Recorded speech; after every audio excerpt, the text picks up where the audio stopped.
Hi everyone, welcome back in cloud computing playlist. And in this playlist आज का topic आपका risk mitigation, यानी कि रिस्क को कैसे रिड्यूस किया जाए, रिस्क को किस तरह से कम्प्लीटली रिमूव कर दिया जाए, उसके ऊपर है। तो देखो, कोई भी क्लाउड कंप्यूटिंग के अंदर आप मिटिगेशन करते हो किसी भी रिस्क का, तो वो किसी भी ऑर्गेनाइजेशन की सबसे बड़ी प्रायोरिटी होती है कि मैं कम से कम रिस्क को रिड्यूस कर सकूँ, क्योंकि सिक्योरिटी इश्यूज बहुत अलग अलग तरीके से आते हैं। तो उसकी सिक्योरिटी करना बहुत ज़्यादा इंपॉर्टेंट है, चाहे वो डेटा के परस्पेक्टिव से हो, एप्लीकेशन हो, या कंपनी ऑर्गेनाइजेशन का कुछ क्रेडेंशियल डेटा क्यों ना हो।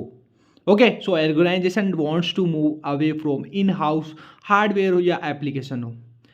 So, when utilizing a cloud computing solution, following are the strategies to minimize the security risk. कौन सी strategies है? Very first is utilize a single sign on solution to add the security. किसी भी security को add करने के लिए एक SSO बनता है, एक document होता है some kind of, जिसके अंदर क्या होता है कि हाँ, आपको कैसे explain करूँ। yes, ऐसे समझो कि एक ऑर्गेनाइजेशन है जिसका साइज है कोई, ठीक है, हो सकता है उस ऑर्गेनाइजेशन में 500 आदमी हो, 600 आदमी हो, ठीक है। अब उसके अंदर बहुत सारे यूजर्स हैं, ठीक है। अब वो एम्प्लॉयज़ क्या करेंगे, लॉगिन करेंगे, ठीक है। अब ये पॉसिबिलिटी है ना कि वो डिफरेंट एक क्लाउड दे रखा है किसी यूज़र को, अब उसमें बहुत सारी सर्विसेज है, तो वो क्या करेगा, यूज़र उसके अंदर डिफरेंट अकाउंट से लॉगिन कर लेगा अलग अलग, और ऐसे बहुत सारे यूजर्स हो जाएंगे, तो बहुत सारे अकाउंट्स में लॉगिन हो सकते हैं। तो there are higher possibility, like अगर कोई सिक्योरिटी हमने हाँ, या फिर कोई नॉन अपन ने यूजर्स नहीं रखेगी, ये एम्प्लॉय है भी क्या अपनी कंपनी का या नहीं है, तो उसमें दिक्कत हो सकती है। तो अपन यहाँ पे एसएसओ साइन करते हैं। एसएसओ के अंदर क्या होता है, डॉक्यूमेंट्स होते हैं जिसके अंदर ये क्लियरली मेंशन होता है कि कौन कौन सी आईडीज़, कौन कौन से यूजर्स बनने वाले हैं और कौन कौन एडमिन बनने वाले हैं, कि जिनके पास एडमिन रोल के राइट्स होंगे और किसके पास यूजर रोल्स के राइट्स होंगे। तो उसके अकॉर्डिंग अपन काम स्प्लिट कर पाएंगे कि एडमिन के पास सारा एक्सेस रहेगा और यूजर के पास ये चीज़ों का ओनली एक्सेस रहेगा।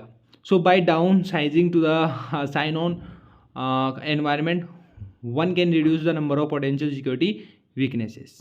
सेकेंड पॉइंट आपको बताता हूँ, work with the third party to ensure the cloud security on the regular basis. यानी कि जब आप किसी भी थर्ड पार्टी के साथ साइन ऑन करते हो फॉर द सिक्योरिटी रीजन, तो यहाँ पर रिस्क चांस बढ़ जाते हैं, क्योंकि मल्टीपल पार्टीज, उसमें मल्टीपल प्रोवाइडर्स ऐड ऑन हो जाते हैं, ठीक है। अब उससे क्या होता है कि कौन क्या सर्विस प्रोवाइड कर रहा है, उसके ऊपर कौन सी क्या लेयर आ रही है, तो उन लेयर्स के चक्रों में क्या होता है भाई साहब, अलग अलग पार्टी की अलग अलग लेयर्स आती है, तो यहाँ पर कचरा हो जाता है एक तरह से समहाउ।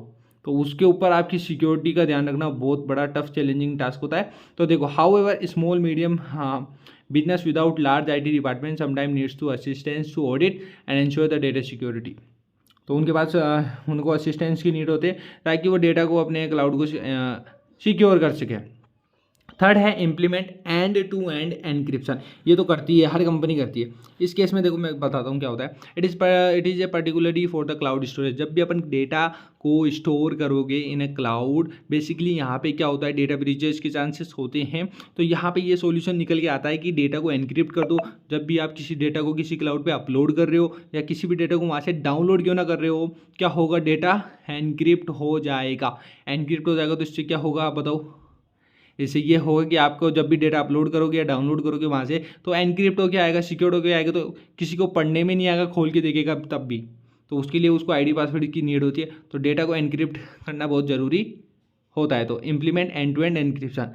फोर्थ पॉइंट है अपना, regularly update in house software. यानी कि अगर आप ऐसा सॉफ्टवेयर यूज़ कर रहे हो जो आउटडेटेड हो गया, पुराना हो गया, यानी कि उसका ऑपरेटिंग सिस्टम पुराना हो गया, लाइक विंडो का पता नहीं, विंडो 7 यूज़ कर रहे हो आप, ठीक है, एंड आउटडेटेड आप इंटरनेट ब्राउजर्स यूज़ कर रहे हो बहुत पुराने वाले, तो उस केस में यहाँ पर रिस्क चांसेस बढ़ जाते हैं। भले ही आप एनक्रिप्शन यूज़ कर लो, थर्ड पार्टी के ऑडिट्स यूज़ कर लो, ठीक है, स्टिल आपका रिस्क जो सिक्योरिटी के पर्पज से वो नहीं बैठेगा, तो यहाँ पे रिस्क बढ़ जाएगा।